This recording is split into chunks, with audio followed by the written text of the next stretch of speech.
గురుగారు ఇప్పుడు సంక్రాంతి, భోగి, కనుమ అనేది చాలా పెద్ద పండుగ తెలుగు వాళ్ళకి. అయితే కొన్ని రాష్ట్రాల్లో చూసుకున్నట్లయితే ఈ పండుగని కీడు పండుగ అని అంటూ ఉంటారు. కొన్ని రాష్ట్రాల్లో చాలా పెద్దగా జరుపుకుంటూ ఉంటారు. అసలు కీడు పండుగ అని ఎందుకంటారండి?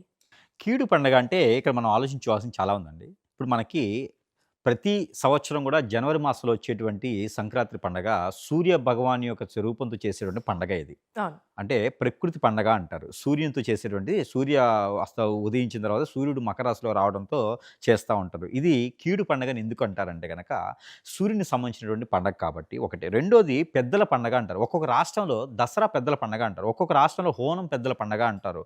ఒక్కొక్క దాంట్లో ఏందంటే బక్రీదు ఇలాంటివి చాలా ఉంటాయి. ఒకళ్ళ మతాలను బట్టేసి చేస్తూ ఉంటారనమాట. ఈస్టర్ పండగ అంటారు క్రైస్తవులైతే. ఇలా పెద్దల పండగలనేది వారి వారి మతస్థానం ప్రకారంగా చేసేటువంటి పండగ. ఇది ఇంకోటి ప్రకృతి పండగ అంటారు కొన్ని కొన్ని రాష్ట్రాలైతే గనక.